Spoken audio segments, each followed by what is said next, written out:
네, 안녕하세요. 반갑습니다. 일상 속 IT를 이야기해드리는 일상 IT 시간입니다. 오늘은 여러분들하고 함께 위클리 IT라고 하죠. 주간 IT, 돈이 될 수 있는 이야기들, 한 주간의 소식들 중에서 이슈가 될 만한 세 가지를 뽑아서 좀 정리를 해드릴 겁니다. 같이 한번 화면을 보면서 이야기를 해볼게요. 오늘 첫 번째 이야기 드릴 이야기는 바로 쿠팡입니다. 쿠팡에서요. 쿠페이라고 하면서 결제 시장에 선전포고를 했다는 기사들이 좀 나왔습니다. 관련된 것들을 좀 보게 되면은 한국경제에서도 얘기가 나왔죠. 핀테크 자회사 쿠팡페이를 설립을 했다. 뭐 롯데마트 쭉쭉 얘기 보시면은 로켓배송 쿠팡이 핀테크에 진출했다. 이게 무슨 얘기냐면 원래 쿠팡은 쿠페이라고 하는 걸 가지고 있었습니다. 예전에 로켓페이였다가 쿠페이로 이름이 바뀌었었죠. 그래서 이걸 사용하시는 분들은 꽤 잘 쓰는 서비스였는데 바로 이 쿠페이를 별도로 빼게 되면서 별도 회사를 만든 겁니다. 그러니까 뭐랑 똑같냐? 작년 11월 달에 네이버 페이가 네이버 파이낸셜로 분사를 했죠. 그래서 새로운 서비스를 만들어냈는데 그러면서 뭐라고 선언했었냐면은 올해 하반기 같은 경우에는 새롭게 통장도 만든다는 얘기가 나왔어요. 이걸 같이 보시면 됩니다. 그러면은 쿠페이가 나온다 그래갖고 다른 회사들한테 영향이 어떻게 미쳐지느냐 요걸 보게 되셔야 될 텐데 자 조금 확대해서 보게 되면요 쿠팡도 핀테크 참전 쿠페이 1000만 명이라는 기사가 있습니다. 무슨 얘기냐? 요즘에 쿠팡 쓰시는 분들 쿠팡에서 자동 결제하기 위해서 한 번만 버튼을 딱 누르면은 마치 아마존의 원클릭처럼 결제가 되잖아요. 이걸 편하게 사용할 수 있는 서비스들이 쿠페이라는 서비스가 있는 거죠. 사실상 굉장히 많은 이커머스 회사들이 자체적인 페이를 가지고 있습니다. 티몬도 갖고 있고 티몬도 갖고 있고요. 다른 회사들 다 갖고 있어요. 알라딘도 갖고 있고 예스24도 갖고 있고 엘페이도 있고요. 현대도 페이를 가지고 있죠. 그런데 왜 이렇게 쿠페이에 관심을 가지게 되느냐? 사용자 숫자 때문에 그렇습니다. 1000만 명이라는 숫자에서 볼 수 있는 것처럼 이 정도면 분사해서 해볼 만하다를 보여준 거죠. 그럼 뭘 할 거냐? 이커머스 회사에서 이렇게 분사하면 뭘 할 수 있느냐? 자, 데이터를 갖고 있잖아요.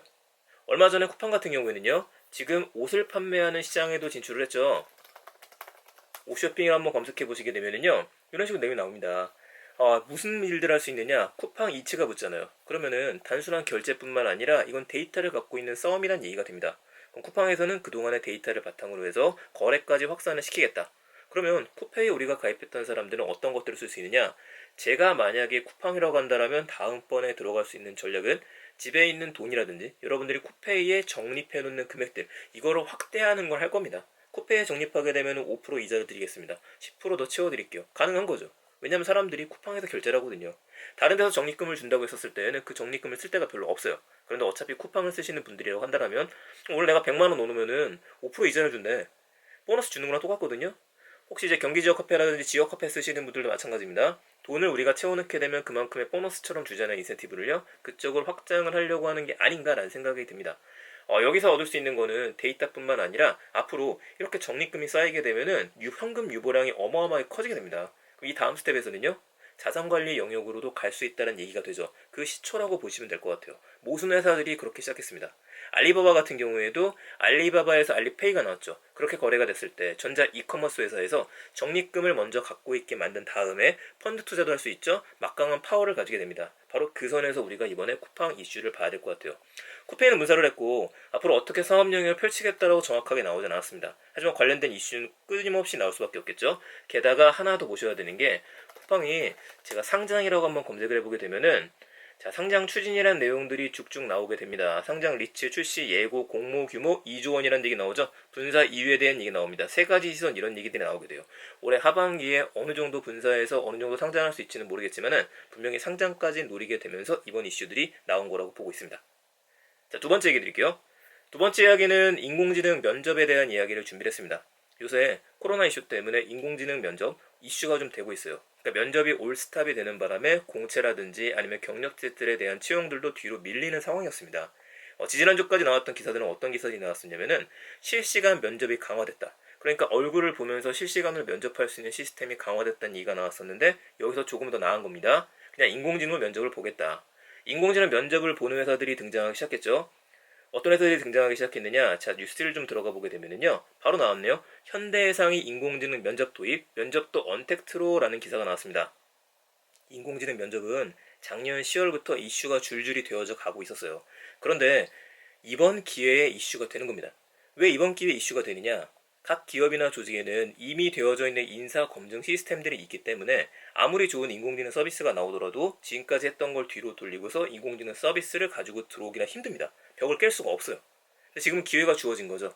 벽을 깰 수밖에, 깨어야만 할 수밖에 없는 시대가 된 겁니다. 바로 이 상황에서 인공지능 면접이 도입이 되기 시작했고요. 그러면은 이대로 몇 번 더 진행이 될지 모르겠어요. 다만 현대해상 같은 경우에는 인공지능 면접을 도입하기 시작하면서 지금 언론에서 집중할 수밖에 없게 됐죠. 그리고 인공지능 면접의 효과가 좋다라고 한다면 여기서 그치진 않을 겁니다. 언택트를 해보니까 채용도 쉬워졌더라. 교육도 쉬워질 거고요. 영업도 쉬워질 거고 모든 것들로 지나가는 첫 관문들이 지금 열리고 있다라고 보셔야 될 것 같아요. 그래서 대전시에 대한 기사가 나온 겁니다. 대전시 인공지능 모의 면접으로 취업 역량을 높인다. 한국 남부 발전 온라인 면접으로 인턴 선발. 그럼 다음 스텝은 뭐가 필요하냐면요. 인공지능 면접을 보셔야 되는 분들이 집에서 편하게 면접을 봐도 된다라고 하겠지만은 옷을 갖춰 입어야 되고 웹캠이 좀 좋은 게 있어야 될 겁니다. 혹은 인공지능 면접이니까 잘 보일 필요는 없지만은 감점이라든지 가점 포인트들이 등장하게 되겠죠. 그래서 지금하고 완전히 다른 영역으로 우리는 갈 것 같아요. 혹시라도 면접 관련된 일을 하는 회사라든지 아니면 그런 강의를 하고 계시는 분들이라고 한다면 이번 사태는 분명히 보셔야 될 것 같고 유튜브에서 영상들을 좀 찾아보시게 되면은 인공지능 면접에 대한 것들이 정말 많이 나와 있습니다. 그런 것들 보면서 아 이런 식으로 진행이 되겠구나 그 포인트 놓치지 않아야겠죠. 물론 투자를 하시는 분들이라고 한다면요 인공지능 면접과 관련된 회사들이 있을 겁니다. 그 회사들을 검색해 보시면서 언택트 채용 대세 삼성, 현대차, SK 등장했네요. 화상 면접까지 등장한다고 하니까 바로 이 회사들이 어떤 솔루션을 갖고 있는지 조금 더 찾아보시면은 혹시라도 주식 투자하시거나 투자하시는데 도움이 되지 않으실까 싶어요. 자 마지막 얘기 들어가겠습니다. 마지막 얘기는 위어크 이야기 가져왔습니다. 위어크. 손정희가 투자한 회사로 알려져 있죠. 국내에도 위어크의 사무실을 갖고 있는 분들도 많은데 위어크가 작년에 이슈들이 있었죠. 위어크 대표가 쫓겨나는 일이 벌어졌었잖아요. 쫓겨나는 일까지 벌어졌었는데 뭐 수연 결혼했다는 얘기 나오네요. 이건 국내니까.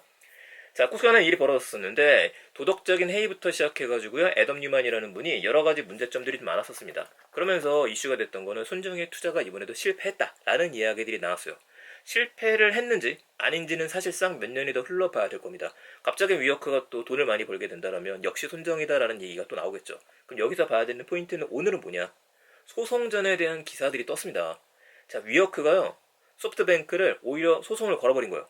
거꾸로 된 거죠. 여러분들이 어떤 회사에 투자해서 이 회사가 잘 안 됐어요. 잘 안 돼서 야 너네 일 왜 이렇게 못해? 계속 그렇게 하고 있었는데 갑자기 그 회사에서 왜 돈 더 준다더니 돈 안 줍니까? 라고 소송을 건 겁니다. 이게 도대체 뭐냐? 관련된 내용들을 좀 보게 되면은요. 위어크에 대해서 작년에 주식을 매입하겠다라고 하는 공개 매수에 대한 것들이 있었습니다. 그렇게 작년 10월에 합의를 했다라고 되어져 있었는데 지금 그러니까 소프트뱅크 손정희 쪽에서 이걸 진행하지 않았었던 거예요. 진행하지 않았을 땐 여러 가지 이유가 있었겠죠. 지금 글로벌 이슈 때문에 위어크의 성장세도 더디고 있고 특히 매출이 안 나고 있다 보니까 손해다. 이거는 돈을 투자해봤자 손해받게 되지 않는다. 이렇게 판단을 내린 것 같고요. 두 번째 판단은 위어크에 돈을 수여를 하는 거잖아요. 돈을 줬을 때 그 위어크가 회생이 문제가 아니라 더 좋은 서비스를 만들어낼 수 있느냐. 그걸 포인트로 좀 봐야 되는데 그게 없다라고 판단을 내렸던 것 같습니다. 그래서 소프트뱅크에서 뭐라고 얘기가 나왔느냐. 만약에 그때 주식을 샀어도 애덤 뉴만이라든지 아니면 전 현직 직원들이라든지 그쪽의 주식이 대금이 꽤 많이 갖게 될 것이다. 그분들이 돈을 더 많이 벌게 될 것이었었다. 라는 이야기를 하고 있는 거죠. 그러면서 이게 지금 어떻게 될지 모르겠어요. 다만 여기서 좀 볼 수 있는 거는 확실하게 우리가 볼 수 있는 거는 소프트뱅크, 위어크 단순히 이거에 대한 문제뿐만 아니라 요즘에 공유 경제에 대한 것들이 이슈가 되지 않습니까? 위어크가 있고요.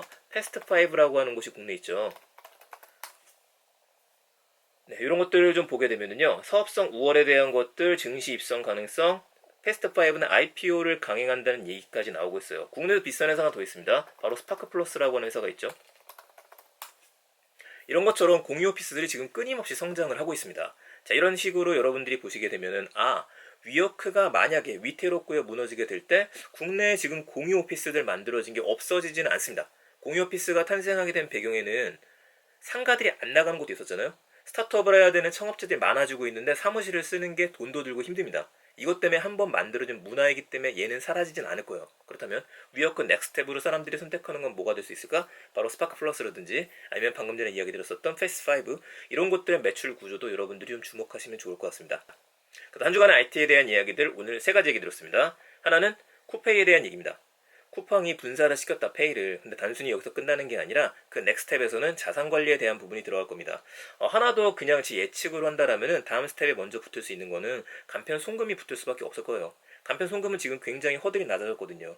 쉽게 얘기하면 토스를 생각하시면 됩니다. 그런 식으로 돈을 보낼 수 있는 것들이죠. 메신저 기능도 강화할지 모르겠지만 우선 그 부분부터 간편하게 돈을 보내는 기능들, 자산을 모으면 개념들 그게 좀 더 많아지게 될 것 같아요. 자, 두 번째 이야기 들었던 건 인공지능 면접이었습니다. 이제 인공지능 면접, 언택트 면접을 보는 곳들이 많아지게 될 텐데 단순히 여기서 그치는 게 아니라 언택트 면접이 한번 시작되고 나면은 기업에 언택트에 대한 이슈들은 더 많아질 수밖에 없게 된다. 그리고 이제 면접을 보셔야 되는 입장에 있는 분들은요, 좀 더 많은 고민이 있기 때문에 지금 지자체에서도 면접을 볼 수 있는 시스템과 솔루션들을 갖추고 대여해주거나 와서 아무렇게나 좀 볼 수 있도록 그런 것들을 강화한다는 이야기를 하죠. 그 회사들에도 우리가 주목할 필요가 있다. 자, 마지막으로 위워크 이야기 드렸습니다. 위워크가 소프트뱅크를 고소를 한다. 소송을 걸었다. 여기서 그치는 게 아니라 소프트뱅크의 투자 전략 중에 하나에서 더 이상 그렇다면은 성장할 때가 어디가 있을까? 쿠팡은 어떻게 될까? 쿠팡은 돈을 벌고 있어요. 계속해서 벌려고 하니까. 근데 위워크와 같은 것들은 돈을 넣었었을 때 과연 위워크에 넣은 돈이 더 좋은 서비스를 만드는 도움을 줄 수 있을까? 이거에 대한 건 퀘스천으로 본 것 같습니다. 여기 하나 더 보셔야 되는 게 페이스5 그리고 조금 전에 이야기 드렸었던 스파크 플러스와 같은 것들, 그건데 투자도 같이 한번 고민을 해보셔야 된다. 이렇게 이번 주 IT 이슈 정리해보겠습니다. 다음 주에는 IT에 대한 제품들이 몇 가지 나오는 것 같으니까요. 그에 관련된 것들 이야기 드릴게요. 혹시라도 위클리 IT, 주간 IT 들으시면서 이 회사에 대해서 조금 더 자세하게 알고 싶다. 그런 것들 있으시면 언제든지 댓글로 남겨주시게 되면은 쉽게 정리해서 이야기 드리겠습니다. 예, 들어서 감사합니다. 구독과 좋아요 부탁드릴게요. 감사합니다.